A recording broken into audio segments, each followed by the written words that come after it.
Estamos iniciando o podcast Mais Vida aqui pela plataforma que leva saúde através da informação, a Dr. Play. Estamos ao vivo nesse momento e é uma honra eu ter ao meu lado o Dr. Roberto Chianca, cirurgião plástico. Doutor, seja bem-vindo. O senhor está no podcast Mais Vida da Dr. Play. Pronto, obrigado, Fábio. É um prazer estar aqui conversando mais uma vez com você. O doutor Roberto, realmente, assim, eu sempre digo, um grande nome na cirurgia plástica, ainda bastante novo, doutor, eu posso dizer, e com uma experiência adquirida sensacional.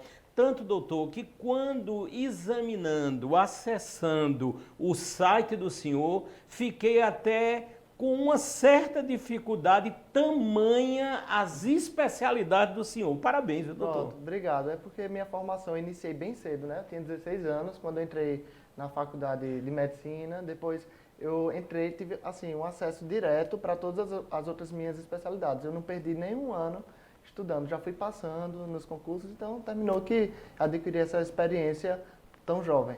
Doutor Roberto Chianca, entre os temas, lógico, nós vamos aqui levar o que é comum, utilidade pública para todos que estão a nos assistir nesse momento pela Dr. Play. E eu escolhi, doutor, uma das especialidades do senhor para começarmos a nossa conversa. No caso, a manoplastia, que é uma das cirurgias, vamos dizer assim, das mais realizadas. É isso mesmo, doutor? Isso, é isso mesmo. A mamoplastia, eu costumo falar que é o ganha-pão do cirurgião plástico, né? É a cirurgia que as mulheres, as pacientes mais procuram, é a mamoplastia, que ela existe em vários tipos. Existe a mamoplastia redutora, que é para reduzir a mama. Existe a mamoplastia de aumento primária, que é apenas a inclusão de uma prótese. É uma paciente que chega com atrofia mamária, sem mama mesmo, só tem pele, pouca glândula. Então a gente só faz incluir a prótese. Essa daí é uma das campeãs. E existe também a mastopexia, que é a elevação das mamas, que pode ser feita com prótese ou sem prótese. Doutor Roberto, é lógico que as sistemáticas, me refiro aos casos clínicos, aos procedimentos cirúrgicos, eles se ampliaram, eles se modernizaram, aliados também à tecnologia, mas principalmente ao conhecimento. Como o senhor vê ainda na área da monoplastia esses aspectos? Como está essa evolução nos procedimentos cirúrgicos? Pronto, assim como todas as especialidades, todas as cirurgias, as mamoplastias vão evoluindo com o tempo. Quando eu falo evolução, eu falo nas técnicas. Todos os anos, são os cirurgiões plásticos de todo mundo vão apresentando novas técnicas, novas formas de fazer a mamoplastia. Hoje em dia, uma das técnicas que está bem em alta é o sutiã interno, sutiã cirúrgico interno, popularmente chamado, né? Como também a alça de sustentação muscular, que é uma alça muscular lateral que foi difundido nos últimos 10 anos pelo Dr. Marcelo Ono, que é um cirurgião plástico do Paraná, e ele vem difundido, não é uma técnica original dele, mas foi ele que apresentou essa técnica aos cirurgiões plásticos brasileiros e aos cirurgiões plásticos do mundo afora. Então ele vem difundindo essa técnica, é uma das técnicas aí mais utilizadas na hora de fazer uma mastopexia com prótese. Ela é bem utilizada porque torna os resultados bem mais duradouros, certo? É diferente de colocar apenas a prótese embaixo da glândula. Claro que a mama é um órgão dinâmico. A mama, que a paciente tem aos 15 anos, é diferente da mama quando a paciente tiver 50 anos. Ela vai evoluindo, ela vai caindo, né? Existe um processo fisiológico que é a pitose natural da mama. Isso é interferido por quê? Pela gravidade, pela flacidez de pele, do envelhecimento da paciente, pelo volume que é colocado ali dentro da mama. Então isso tudo interfere no caimento natural das mamas. E essa técnica faz com que a mama, o resultado dure mais tempo. Doutor Roberto Chianca, e essa decisão em que método utilizar no procedimento nesse caso, como é que se avalia? Como se dá essa precisão cirúrgica, doutor? Pronto, aí na consulta médica, a paciente vai conversar comigo na anamnese e falar o resultado que ela deseja atingir. Tem paciente que gosta de mama mais natural, tem paciente que gosta de mama mais artificial. E depois eu vou fazer o exame físico. No exame físico eu vou tirar umas medidas da mama, certo? Para saber se a mama é caída, se existe um grau de pitose mamária e vou indicar a técnica correta. A alça de sustentação nas pacientes que fazem mastopexia, que é a elevação das mamas, é praticamente 100% dos casos eu utilizo essa alça de sustentação. Praticamente 100%.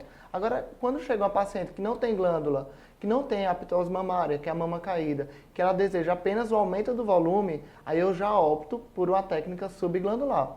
Mas isso é uma escolha minha. Eu acho o pós-operatório muito mais tranquilo, a recuperação muito mais rápida e o resultado muito mais bonito, certo? Então isso daí é decidido em conjunto com o que a paciente quer, em conjunto com a escolha do cirurgião e a experiência dele. Doutor Roberto Schianchi, eu me lembro, né, nós acompanhamos a evolução, os tempos, as notícias. Era muito comum os seios vastos, né? Isso. Creio que a época de hoje é de uma maior acomodação, não sei se eu poderia dizer seios mais adequados. Como é que o senhor vê essa mudança, vamos dizer assim? Pronto, a cirurgia plástica é uma especialidade de moda, né? Assim como a moda, as roupas, que vai evoluindo com o tempo, a cada década tem uma forma diferente. As pacientes também vão observando aí celebridades, vão observando estilos e o desejo de realizar mamoplastia também vai alterando ao longo dos anos. Então, nos anos 90, existia uma moda de ter mamas mais volumosas, certo? A gente via aí celebridades, Pamela Anderson, certo? Celebridades americanas, era um padrão americano de beleza, que eram mamas bem volumosas, pacientes bem magras com mamas bem volumosas. Aí chegou agora, de 2010 para cá, a gente já vem as Kardashians, né? Que são celebridades famosas atualmente nos Estados Unidos. Elas são as mais seguidas do Instagram, no mundo todo, são elas. E elas já definiram um padrão de beleza diferente. Por exemplo, elas têm curvas mais acentuadas, o volume do glúteo maior, certo? A gente vai observando também que as mamas dela, as mamas das Kardashians vêm diminuindo, e isso reflete também nas escolhas das pacientes.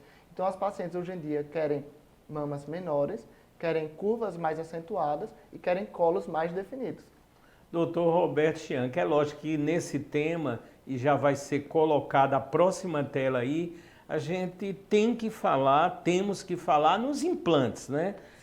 Dentro dessa área, sabemos que são muitos fabricantes, aí entra toda a tecnologia dos materiais, sempre se aperfeiçoando, e nas palavras do senhor, como o senhor vê esse avanço? Pronto, os implantes mamários, quando surgiram, que foi na década de 60, eram praticamente capas de silicone, um material parecido com o frasco de soro fisiológico. Foi criado dessa forma, preenchido por uma solução salina, e ela foi avançando. Atualmente estamos iniciando a 6ª geração de próteses de implantes mamários, que são implantes mamários bem resistentes, preenchidos por um gel coeso de silicone, que diante de uma ruptura, que é raríssimo, se acontecer, ele não se espalha pela mama. Então, os implantes mamários são seguros, não existe mais a necessidade de trocá-los a cada 10 anos, como era antigamente, certo? E são praticamente, assim, isentos da complicação da ruptura, certo? É muito difícil, hoje em dia é muito raro. Quando a paciente chega com a ruptura de um implante mamário, ou é algum defeito de fabricação, ou é um implante mamário muito antigo que ela colocou aí de 3ª, 4ª geração. Doutor Roberto, nós estamos vendo ainda nessa tela que aqui tanto cita os implantes mamários, mas também os casos, muitas vezes, vamos dizer, de necessidade de redução ou suspensão. Como é que o senhor vê os casos de redução? Eles são muito incidentes nos consultórios? Sim, redução, ele é um pouco, assim, a incidência é um pouco menor do que o desejo de mastopexia ou aumento. Mastopexia, que é um nome bonito para a suspensão das mamas, né? Como eu falei. Então, a redução mamária, a incidência é um pouco inferior, mas também bastante presente nos consultórios. Eu faço muito, e é uma coisa que eu quero falar com você, que existe um mito muito grande, que o implante mamário serve apenas para aumentar o volume. Mas não é isso. O implante mamário serve para aumentar o volume, como também para definir contorno da mama. Então, uma paciente que tem uma gigantomastia, que é um volume mamário acima de 1,5 kg de cada lado, pode sim se beneficiar de implantes mamários, apesar que é uma raridade eu colocar um implante mamário na paciente dessas. Mas pode beneficiar quando a mama é muito lipossubstituída, é uma mama muito flácida, muito mole. Aí às vezes eu posso colocar um implante mamário bem pequeno, só para definir um colo mamário, deixar um contorno mais bonito da mama, certo? Mas isso é um mito, dizer que o implante mamário serve apenas para aumento da mama. Doutor Roberto Chianca, sempre muito didático, muito objetivo, uma sabedoria grandiosa. Ainda nesse aspecto, doutor, as pessoas pensam muito no tempo de cirurgia e também, principalmente, na cicatrização. Sabemos que hoje tudo é menos invasivo. Como o senhor vê toda essa história? Isso. O tempo de cicatrização é inerente a cada procedimento que vai ser utilizado. Hoje em dia já existe aquela cola cirúrgica, já ouviu falar? Já ouvi, sim. Pronto, eu não vou falar o nome da marca, mas é bem famosa. Ela serve como curativo. Ela não substitui a síntese da ferida, a utilização de fios. É preciso sim utilizar fios cirúrgicos, mas coloca por cima essa cola, que é para diminuir um pouco a tensão e serve como curativo para proteger de infecção. As cicatrizes, a gente vai observando cada vez mais menores, no caso, né? Estão diminuindo o tamanho das cicatrizes. Mas tem paciente que chega com a mama com base muito larga, que é impossível não deixar uma cicatriz que vem até a lateral, porque a gente tem que tirar a pele. Toda vez que existe pele, sobra de pele, é preciso ter uma cicatriz, que é o local onde vamos retirar esse excesso de pele que está sobrando ali na mama. Esse é o podcast Mais Vida aqui pela plataforma de saúde, a Dr. Play. Estamos hoje ao vivo entrevistando o cirurgião plástico, doutor Roberto Chianca. Doutor, ainda nesse tópico, para ter uma ideia, vamos dizer, mais abrangente, eu me refiro, vou ser bem específico, aos outros tratamentos pós-cirúrgicos. Por exemplo, ozonoterapia. Como é que o senhor vê? Aí está tudo ligado com cicatrização, com o tempo em que vai se voltar às atividades normais. Como o senhor vê esses outros tratamentos? Pronto, o resultado de uma cirurgia plástica não depende apenas do trabalho do cirurgião plástico. Envolve uma equipe multidisciplinar que isso tudo vai interferir no resultado final que a paciente deseja. Por exemplo, na minha equipe atualmente tem uma fisioterapeuta especialista em cirurgia plástica que utiliza de vários métodos para melhorar a cicatrização. Mas eu vou lhe falar, o mais importante para definir uma qualidade melhor da cicatriz é diminuir a tensão. Então, o cirurgião plástico tem a maior importância dentro de toda essa equipe multidisciplinar que envolve a cirurgia plástica. A ozonoterapia é excelente, certo?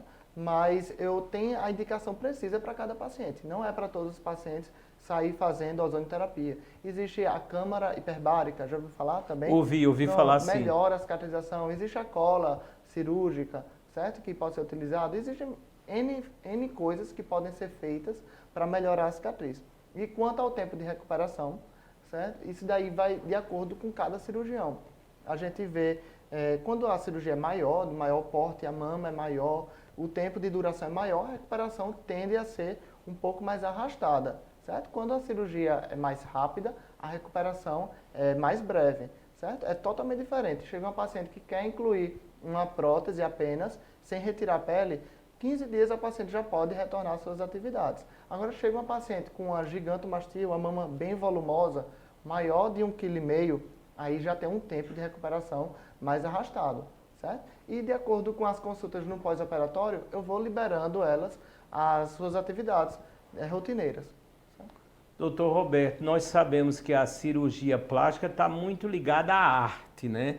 E é lógico, alguns cirurgiões criaram sistemáticas no ato cirúrgico. Eu fiquei curioso agora. Tem cirurgião que só opera, no caso, colocando música instrumental e por aí vai. O senhor adota algum procedimento assim? Eu fiquei curioso e o público também deve estar. Pronto, na minha cirurgia eu tenho que estar o mais relaxado possível, né? Para levar um paciente, um resultado de excelência a paciente, eu tenho que estar tranquilo, eu tenho que estar fazendo aquilo que eu gosto. Cirurgia é o que eu gosto. E música também é algo que eu gosto muito. Então, eu tenho minhas playlists de cirurgia, inclusive, eu tenho até no meu Spotify, eu deixei minhas playlists de cirurgia e playlists do meu consultório médico. Porque tudo envolve uma experiência. Eu quero ficar bem tranquilo mesmo e eu escuto música. O meu anestesista até me deu de presente uma caixinha de som que eu coloco ali com a música que eu quero escutar no dia. Geralmente música clássica ou músicas... Eu escuto até rock também na cirurgia. Interessante, viu, doutor Roberto? Essa é uma curiosidade, eu não sabia realmente, sempre pesquisamos aqui, obviamente, a cada entrevista, mas achei muito interessante, necessário em vários casos, e o bom é que o bem-estar que vai proporcionar ao senhor, com certeza interfere diretamente ali no ato cirúrgico, não é isso, doutor? Com certeza. Então, assim, uma música que consiga me deixar relaxado ali vai influenciar diretamente no resultado final que eu vou levar ao paciente, né? O que eu estou querendo operar. Então, tem que estar bem tranquilo e, realmente, música é algo que eu deixo 100% dos casos tocando lá enquanto eu estou operando. Doutor Roberto, vamos falar agora, na próxima tela, em relação ao excesso de pele, né? Ocasionado por N motivos, e eu tenho certeza, procura imensa para a cirurgia de abdômen, vamos dizer assim. Eu queria que o senhor falasse que será a próxima tela aqui na sequência. Pronto, essa flacidez de pele, né? Que é, no caso, um paciente que chega com flacidez de pele abdominal, é uma queixa muito frequente, principalmente em pacientes pós-bariátricos e pacientes que foram mães, que depois de uma gestação sobrou ali pele junto de uma diástase abdominal. Sabe o que é diástase abdominal? Não. Pronto, no abdômen temos os músculos reto-abdominais, que são dois músculos verticais, certo? Paralelos aqui na região do abdômen. Depois de uma gestação, com o aumento do volume do útero da mulher, esse músculo ocorre um afastamento dele. Ele fica afastado, deixando o abdômen com um aspecto bem mais flácido. Então, a abdominoplastia é uma das cirurgias que está aí ilustrada, que é uma das cirurgias que eu mais realizo. Ela visa tratar a flacidez de pele, a pele que está sobrando ali, como também corrigir essa diástase. Eu faço uma aplicatura que vai aqui do apêndice tifoide até a região púbica, certo? O pubis, de cima até embaixo, os músculos que estão separados, que é para corrigir essa diástase abdominal, unindo os músculos no seu local original, para ficar aquele abdômen plano e bem bonito. Doutor Roberto, após a gravidez, creio que também é muito comum uma situação como esta, por exemplo. Isso, existe uma cirurgia plástica chamada Mummy Makeover, certo? Que é uma cirurgia plástica muito comum, é um termo inicialmente utilizado pelos americanos, mas que hoje em dia todas as nacionalidades já utilizam, que consiste na cirurgia plástica do abdômen, que é a abdominoplastia, na mastopexia, junto de uma lipoaspiração. Pode ser feita a lipoaspiração ou não, a depender da necessidade da paciente. Então, com a gestação, as mulheres passam por alterações fisiológicas, naturais do corpo. Uma delas é o aumento do mamário, né? A hipertrofia da glândula mamária, que serve para amamentar o bebê. Então, depois da gestação, depois da amamentação, essa glândula mamária regride e vai ficar ali sobrando só pele. Então, a mastopexia vai ali corrigir essa flacidez de pele. Depois vem o próprio aumento do volume uterino no abdômen da paciente, que vai gerar essa diástase abdominal e esticar a pele. Então, no final vai sobrar a flacidez. Quando o bebê nascer e o útero retornar ao seu tamanho original, vai sobrar ali excesso de pele. Então, com certeza também a abdominoplastia vai ser necessária nesse tipo de paciente. E a lipoaspiração, com a gestação, algumas mulheres tendem a ganhar peso, é fisiológico também ganhar um certo peso, porque a paciente precisa comer para nutrir o bebê, então pode acumular gordura em algumas regiões do corpo, no dorso, culote, flancos, que é muito comum. Então a lipoaspiração pode ser necessária para melhorar o resultado aí estético depois de uma gestação dessas. Doutor Roberto, outra curiosidade, creio que já chegaram casos, vamos dizer assim, que o acúmulo de pele pequeno, sim, vamos pensar nessa ótica, e mesmo assim a paciente diz, doutor, eu quero fazer e eu tenho dinheiro e eu posso pagar. E eu tenho certeza que em alguns casos o senhor disse, vá para a academia. E aí, doutor? Pronto, essa decisão da cirurgia, da técnica escolhida, deve ser em conjunto, deve ser sempre, o cirurgião plástico deve escutar a paciente, o que ela tem a falar, e ele deve colocar na realidade da cirurgia plástica, entre as técnicas que existem. Aquela queixa da paciente é real, realmente condiz com o exame físico que eu estou vendo? Se for real, eu como cirurgião plástico, vou escolher a técnica adequada àquela queixa da paciente e vou indicar a cirurgia. Mas se for uma expectativa irreal, algo que ela está falando que não condiz com o exame físico que eu estou observando ali naquele momento, eu vou chegar para a paciente e vou pedir para ela perder peso, vou pedir para ela malhar, aumentar o volume muscular, fazer hipertrofia muscular para corrigir aquilo, eu vou contraindicar a cirurgia. Então, um bom cirurgião plástico deve saber indicar a cirurgia e deve saber contraindicar. Excelente a resposta esperada. Eu tenho certeza, estamos ao vivo nesse momento aqui pela Dr. Play, no podcast Mais Vida, sempre uma parceria com o projeto que aqui está, é o projeto Nós Salvamos Vidas, que contempla 4 aplicativos que através da sistemática de denúncia ajuda a salvar vidas de mulheres, crianças, animais, além de proteger a natureza. Doutor Roberto, o próximo tópico diz respeito à amplitude da internet. A internet é fabulosa, mas também no caso da cirurgia plástica, reserva os seus perigos. Isso. E eu olhei esse índice, é lógico, os índices são variáveis, mas um índice grandioso, ou cerca de 34% dos sites contém algum tipo de informação falsa sobre a cirurgia plástica. E aí, doutor? Pronto, estamos vivendo na era das informações, né? A gente vê pessoas cada vez mais jovens sabendo mais. Hoje em dia, se você abrir o seu celular, abrir seu Instagram, é impressionante a quantidade de informação que nós estamos ali vendo, absorvendo, mas que no final das contas vão ser informações inúteis ao final do dia, certo? A gente só consegue filtrar ali em torno de 1%, 2% do que a gente realmente viu ao longo do dia. É uma chuva de informações. E estamos vivendo também uma época que todo mundo quer falar um pouco, quer saber um pouco, quer falar um pouco sobre determinado assunto sem ter uma formação adequada. E a cirurgia plástica não está isenta desses problemas atuais, né? Então a gente vê cada vez mais pessoas que não são cirurgiões plásticos querendo falar com certa propriedade sobre assuntos ligados à cirurgia plástica e às vezes são informações irreais, informações inverídicas. Então a gente vê profissionais até não médicos conversando sobre cirurgia plástica, entendeu? Então a gente tem que saber muito bem a informação que a gente deseja realmente se inteirar. Então, o ideal é sempre escolher um cirurgião plástico com a formação adequada, ver em sites oficiais. Por exemplo, existe o site da Sociedade Brasileira de Cirurgia Plástica, que são assuntos, lá eles sempre estão informando sobre os tipos de cirurgias que existem, estão levando informações de qualidade. Existem vários perfis da Sociedade Brasileira de Cirurgia Plástica no próprio Instagram. Existe até um perfil que é direcionado ao paciente, para o paciente poder se inteirar, se informar mais sobre os procedimentos que existem aí da cirurgia plástica. Então, eu tenho que ter muito cuidado, porque é uma realidade que a gente está observando, essa chuva de informações, e muitas vezes aí, informações falsas.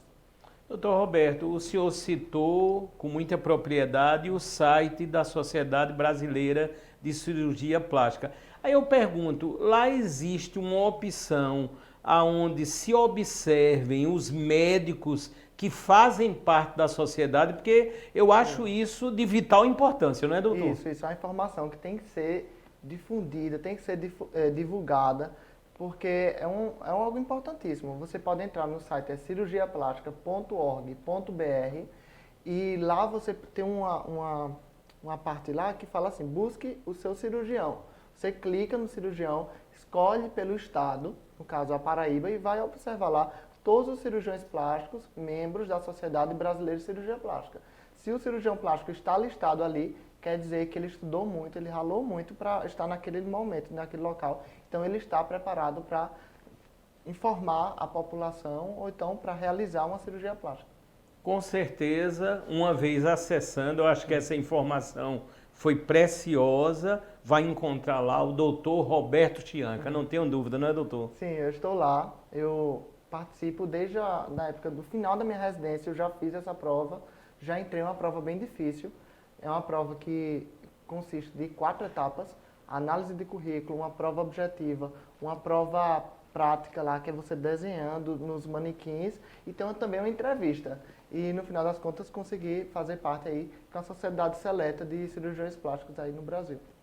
A próxima tela ou tema vai falar de um anseio de várias pessoas, de inúmeras pessoas, no que diz respeito à lipoaspiração e também à lipoescultura. Doutor, outro tema bastante buscado, muito procurado por todas as mulheres, homens, como é que o senhor vê, como estão essas técnicas atualmente? Pronto, a lipoaspiração é uma das cirurgias que mais passou pelos avanços da tecnologia. Hoje em dia já existem tecnologias que melhoram o resultado da lipoaspiração. Quem criou a lipoaspiração foi o Dr. Ilou, era um francês na década de 70 que ele criou a lipoaspiração que conhecemos hoje.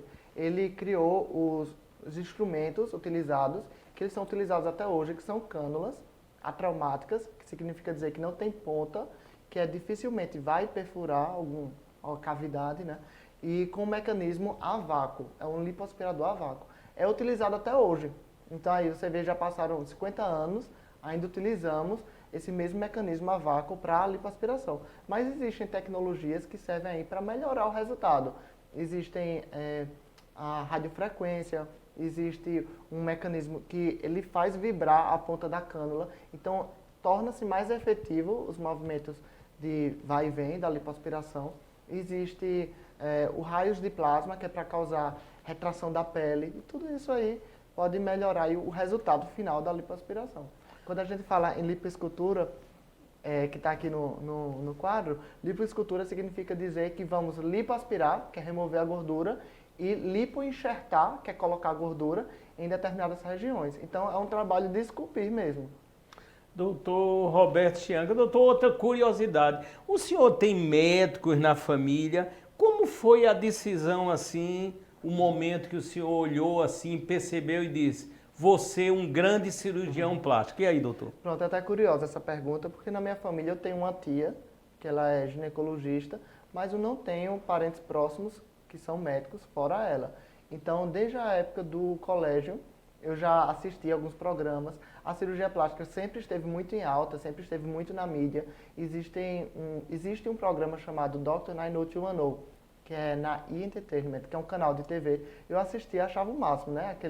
Aquele estilo de vida dos cirurgiões plásticos. Isso na época eu era jovem, adolescente. Achava o máximo aquelas cirurgias que eles faziam, as câmeras filmando as cirurgias.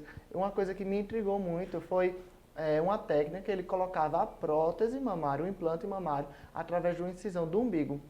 Ele colocava através de uma mini incisão essa prótese, ia até a mama, insuflava com a solução salina e ficava lá, a mama bem bonita da paciente. Eu achava isso o máximo. Então, desde a época do colégio, eu já decidi que queria ser cirurgião plástico. Eu entrei na faculdade, desde o primeiro período, eu já acompanhava outros cirurgiões plásticos. E fui aí seguindo o sonho até o fim, até me tornar cirurgião plástico. Essa técnica que eu acabei de mencionar, que é através da incisão umbilical, não é feita no Brasil. Hoje em dia eu já entendo que não é uma técnica adequada, porque os implantes com solução salinas são ruins. Eles não deixam um resultado tão natural, as mamas ficam mais duras, tem aquele chacoalhar do líquido, né, que fica dentro do implante mamário. Então esses implantes salinos nem vendem no Brasil. Não tem ninguém que utilize, isso é só nos Estados Unidos mesmo. Doutor Roberto Chianca dando um show aqui de informação, com certeza, de sabedoria, de experiência na área da cirurgia plástica. Doutor, os pensamentos estão fluindo, como sempre aqui. Eu tenho um cunhado da área da arquitetura, doutor, ele se chama Helder Amorim, ele mora em Manaus, um grande arquiteto, e desde pequeno ele já desenhava muito bem à mão. Aí vem um pensamento aqui, o senhor desenha bem assim, se for desenhar um rosto? Olha, eu não tenho a técnica de desenho, também nunca gostei de desenhar, mas eu tenho memórias da minha lembrança, da minha infância no caso, algumas lembranças, que eu tinha uma prima, que é arquiteta, e meus pais compravam umas telas e ela me ensinou a pintar. Eu tenho esses quadros até hoje lá na minha casa. Então eu tenho algumas pinturas que eu fiz na época de criança mesmo, de jovem, 10 anos. Mas eu também tentei me aventurar na parte de escultura. Eu comprei massa clay, tentei fazer. Eu sou muito autodidata, assim, então muitas coisas eu vou aprendendo sozinho mesmo. Mas eu não tenho esse hábito de pintura mais, eu perdi isso. Agora é só operar, só cirurgia. Não tenho mais, não continuo desenhando, pintando, esculpindo mais. Todos estão conhecendo até um pouco mais, creio, de forma até inédita, doutor, Sim, alguns sim. tópicos sobre a vida do senhor. E eu Sim. acho isso interessante porque está tudo dentro da ótica de levar essa informação transformadora que estamos conseguindo com certeza. Vamos para o próximo tópico agora. Esse é uma coqueluche também, a rinoplastia e o lifting de face. Eu quero sempre ressaltar que todas as imagens que utilizamos aqui, elas são licenciadas, ou seja, estão autorizadas a serem exibidas. Doutor Roberto, e no caso, primeiramente, da rinoplastia? Pronto, a rinoplastia e o lifting de face são duas coisas diferentes, né? Apesar das duas cirurgias serem na face do paciente ou da paciente, porque pode ser procurado também por homens, não é só mulher. Quando eu sempre falo minhas pacientes no feminino, é porque a maioria dos meus pacientes são o público feminino, mas também existem homens e principalmente vem aumentando a quantidade de homens que procuram por procedimentos ligados à cirurgia plástica. Então, os dois procedimentos estão na face, são muito procurados. Atualmente eu gosto muito de realizar o lifting de face, que é a ritidoplastia. Existe a ritidoplastia, que é o lifting de face completo, que visa tratar a flacidez de pele do terço médio da face, que é essa região malar, do terço inferior da face e do pescoço. Com envelhecimento é natural cair todas as estruturas, né? Ceder. Então a pele, o músculo, a gordura, que a gente chama de esmalhes, vão caindo e a ritidoplastia, que é o lifting de face, visa tratar isso. Já a rinoplastia é para a melhoria estética do nariz, certo? Eu faço também, gosto muito de realizar rinoplastia, já fiz muito durante minha residência e tem resultados assim essenciais que a rinoplastia consegue atingir, certo? Junto ao lifting de face. Pode ser feita no mesmo momento, que a gente chama isso de cirurgia combinada. Doutor Roberto Chianca, cirurgião plástico. Doutor, se a pessoa está bem com o nariz que tem, estou me lembrando agora, por exemplo, do Luciano Huck, é melhor não mexer, né, doutor? Olha, isso daí, o paciente tem que trazer a queixa. Então, às vezes eu observo algumas alterações que podem ser melhoradas no nariz do paciente, mas o paciente não está incomodado com o nariz. Por exemplo, eu tenho uma giba óssea no meu nariz, mas é algo que não me incomoda. Hoje em dia existe a rinomodelação, que é um preenchimento com ácido hialurônico minimamente invasivo, pode ser feito no consultório, seguro, certo? Claro que, como qualquer outro procedimento, existem as complicações, mas é um procedimento seguro que pode ser feito para disfarçar algumas alterações pontuais do nariz. Por exemplo, eu já fiz rinomodelação no meu nariz e melhorou, disfarçou essa giba sem eu precisar passar por um procedimento cirúrgico. Mas chega alguns pacientes com algumas alterações no nariz que aí não, tem que partir para a cirurgia. Mas eu tenho que escutar a queixa do paciente antes de propor a rinoplastia, que é o procedimento cirúrgico. Eu não posso chegar para o paciente e falar, olha, você precisa de uma rinoplastia.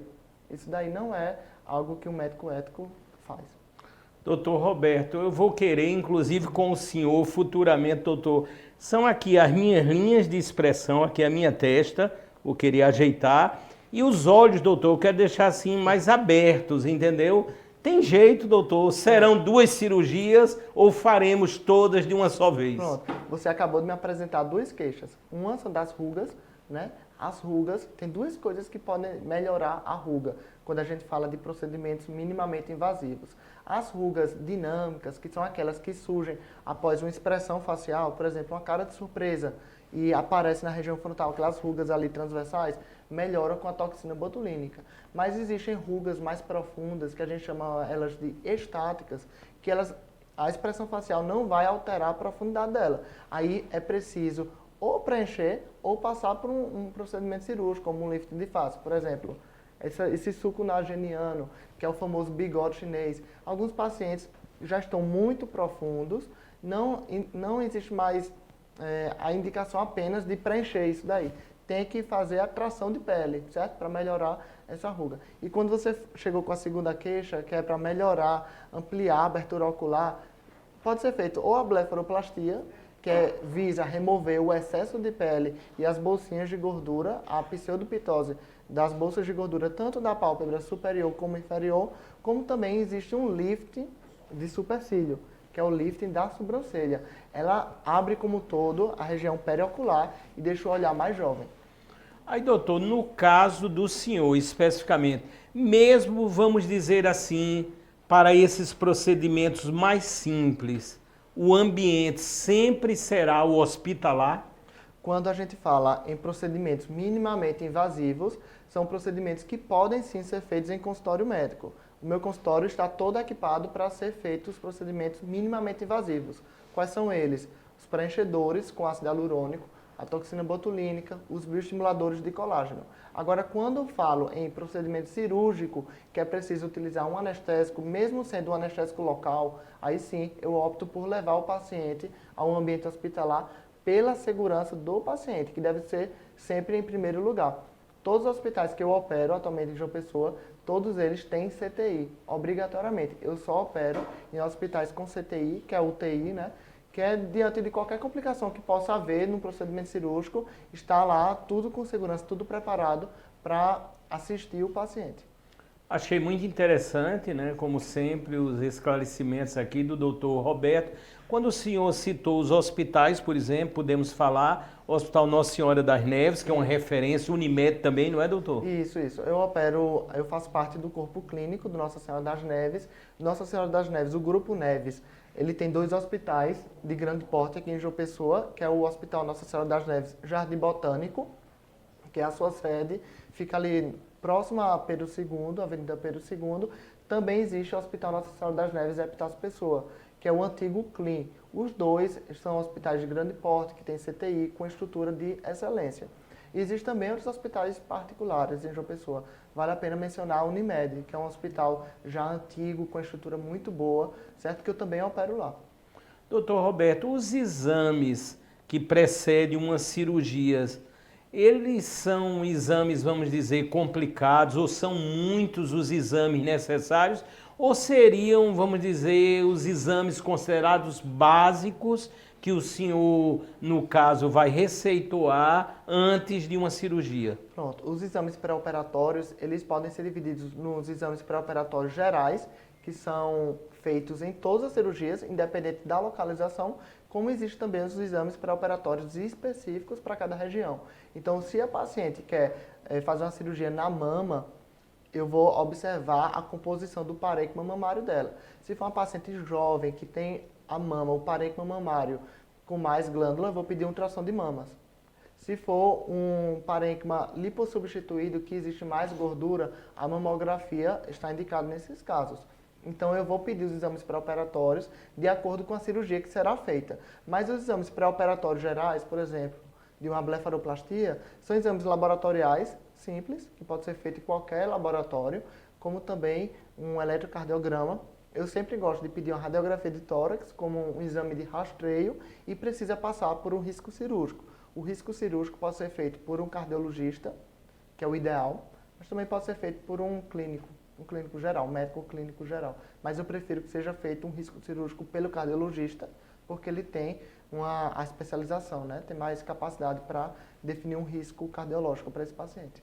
Doutor Roberto, os próximos temas que irão aparecer aqui na sequência, eu estou me lembrando, creio que na época de infância, adolescência, eu também ministrei aulas de física, informática e robótica por 27 anos. Tinha muito aquela história, creio que ainda tem, orelha de abano, as orelhas grandiosas. E agora, tem jeito, né, doutor? Pronto, a orelha abano é algo importantíssimo, é uma cirurgia, a autoplastia, né, que é a cirurgia plástica, para corrigir a orelha abano. É importantíssimo falar, porque a orelha abano está aí como um dos principais motivos do bullying escolar, na época escolar, existir, geralmente por orelha abano, sobrepeso e tudo mais. Mas a autoplastia visa tratar essa orelha abano e já tem inúmeros estudos dentro da cirurgia plástica que comprova a diminuição do bullying. Então, está indicado em pacientes a partir dos 7 anos, que é aquela época ali que começa a existir o bullying, na época de escola, né, que isso infelizmente é algo que acontece ainda no Brasil, no mundo todo, que a gente tem que combater. E a otoplastia ajuda a melhorar a qualidade de vida, a melhorar a aparência estética dessa região. A otoplastia também pode ser feita em adultos, não é só em criança. E, por exemplo, mulheres que fazem um penteado, eu estava até vendo um vídeo do TikTok, agora recente, que tem uma maquiadora que ela coloca super bond depois de fazer o penteado na paciente do sexo feminino para colar a orelha. E eu fico pensando, para que isso? A otoplastia é uma cirurgia tão simples, tão resolutiva, que deixa a orelha tão bonita, entendeu? Então é importante a gente mencionar que existe essa cirurgia simples, que é feita com anestesia local e sedação e que muda aí a vida de muita gente. E, logicamente, doutor, compreendo que não vai mudar em nada, né, na audição, ou seja, não mexe com esses aspectos, não é, doutor? Não, a orelha, quando a gente fala em orelha, existe o pavilhão auricular, que é a parte externa que a gente está observando, olhando para você, eu estou vendo seu pavilhão auricular, que é aí que a otoplastia vai agir, né?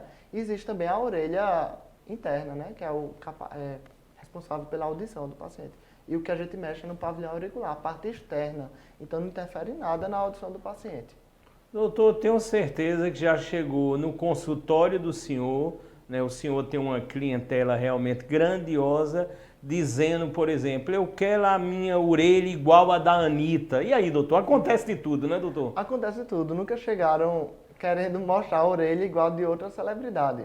Mas eu já vi algumas celebridades, eu estava também olhando o Instagram, rede social, eu vi que aquele Brad Pitt, o ator, ele fez a otoplastia. Então, os primeiros filmes da carreira dele, ele tinha orelha abano e depois, milagrosamente, não foi um milagre, né? Foi a otoplastia que ele realizou, a orelha já foi corrigida. Mas chega pacientes querendo, principalmente assim, mostrar a mama igual de determinado artista, o nariz igual a determinada celebridade. Acontece muito, acontece de tudo no consultório médico. Doutor, e nesse caso aqui, nesse contexto ainda desta tela, a blefaroplastia.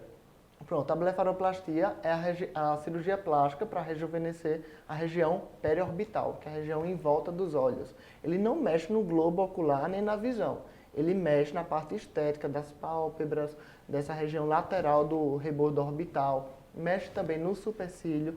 É uma cirurgia extremamente simples, bastante rejuvenescedora, porque o olhar é a janela da alma. Então, a gente mexendo no olhar já rejuvenesce aí o paciente bastante. Doutor, nesse tema agora, vamos dizer, o final, o próximo que virá no decorrer, uma das coisas que eu fiquei muito atento e muito contente também é em ver essa sensibilidade que o senhor tem.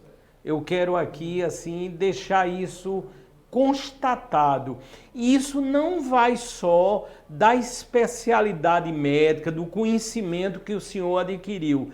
Desde a clínica, que o senhor vai falar também agora, o senhor tem todo esse esmero, esse cuidado que muitas vezes deve beirar a perfeição. E aí, doutor? Pronto, isso faz parte dessa questão da sensibilidade artística, da arte. Faz parte de mim já, sabe? Quando eu era jovem, adolescente, sempre gostei muito de ler. Sempre tive muita curiosidade em estudar outros assuntos que fossem além do colégio. Eu não ficava focado ali só aquelas matérias do colégio, não. Eu sempre gostei de ler livros. Meus pais sempre compravam livros, eu ia lendo. E tem uma pessoa que me influenciou diretamente nessa questão da arte, que é a professora Zarinha, a professora de português aqui em João Pessoa, famosíssima. Quando eu fiz o curso dela, ainda na adolescência, eu fiquei encantado pela arte, pela história, pela literatura. Foi um dos motivos, inclusive, que eu criei aquele Instagram, que eu até já conversei com você, o Plasticopédia, que eu unia história, arte, cinema, cultura, cirurgia plástica. Ela foi uma das principais influenciadoras. Ela mudou a forma que eu penso sobre a vida, sobre a minha profissão. E, inclusive, depois de mais velho, agora depois que eu retornei do Rio de Janeiro, na minha formação, eu fiz o curso de arte dela, porque é incrível, ela é uma pessoa, uma sumidade, é uma pessoa incrível, eu gosto sempre de mencionar ela, uma amiga pessoal, gosto muito, toda a família dela, e é uma pessoa, um gênio aqui em João Pessoa, que a gente deve dar muito valor. E a arte, assim, sempre por influência dela, eu sempre gostei de estudar os artistas, e eu acho que isso daí com certeza influenciou na minha profissão, até no meu consultório, como você mencionou.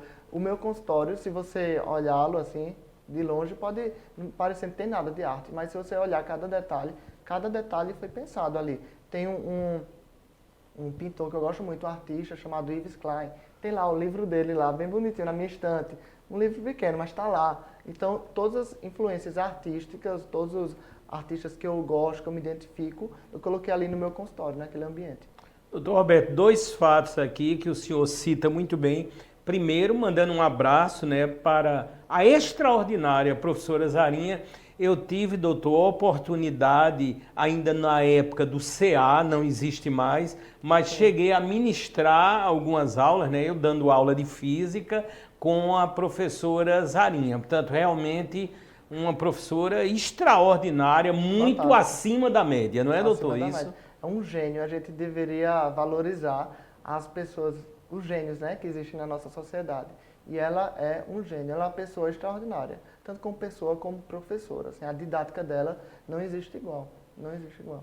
Doutor Roberto, e para encerrar, eu sei que o consultório do senhor, além de tudo, eu já percebo logo quando entro no site, é uma verdadeira obra de arte em todos os sentidos. Eu percebo nitidamente. Agora eu queria que o senhor dissesse o endereço, o local, horários de atendimento, as redes sociais, o senhor fique muito à vontade e também para uma mensagem ao público que nos assiste nesse momento. Pronto. Então, o meu consultório fica localizado no empresarial, no Ecobusiness, no 20º andar. São 2 salas, é um consultório até grande, tem recepção, tem a minha sala de atendimento. Lá também atendem outros profissionais, tem a minha fisioterapeuta, também tem uma nutróloga que vai começar a trabalhar lá, e tem minha mãe, que ela é fonoaudióloga, ela também trabalha lá no meu consultório, é uma equipe multidisciplinar, e fica localizada ali no bairro Miramar. O telefone para contato é o 99194-9494. Minhas redes sociais, vocês podem seguir drrobertochianca.com.br ou no Instagram, drrobertochianca. E queria deixar de mensagem um agradecimento, falar que eu estou sempre disponível aí para atender, a tirar as dúvidas dos pacientes que podem surgir aí ao longo dos dias, ao longo dos meses. Dúvidas a respeito da cirurgia plástica. Eu estou sempre presente em minhas redes sociais, estou lá sempre respondendo dúvidas, respondendo as caixas de perguntas, e gostaria de convidá-lo também para estar lá presente quando você puder lá no meu consultório, para eu apresentar um pouco do meu trabalho e do meu ambiente de trabalho. Vou com o maior prazer, já marcamos, inclusive, sim, doutor. E nesse contexto, assim, o agradecimento aqui, tenha certeza, doutor, de todos que fazem aqui a Dr. Play. É uma honra, é um prazer ver o senhor atuando, ver o senhor informando, tanta presteza, tanta sabedoria, doutor, o senhor está de parabéns. E a telemedicina também, eu vi o senhor atuando em toda a plenitude, né, doutor? Sim, sim, a telemedicina surgiu aí na época do Covid, né, e está com toda. Eu acho que é o futuro da cirurgia plástica, né? Cada vez a gente utilizar mais telemedicina. Hoje em dia eu já consigo atender pacientes de outros países. Eu já atendi uma paciente de Israel, paciente de Portugal, uma paciente dos Estados Unidos, uma do Canadá, tudo isso com a telemedicina. Consegue promover aí essa globalização e difundir cada vez mais a cirurgia plástica aí pelo mundo. Muito importante. E assim estamos encerrando mais essa edição de sucesso do podcast Mais Vida pela Dr. Play. Muito obrigado e acompanhem sempre as nossas edições inéditas, únicas e exclusivas.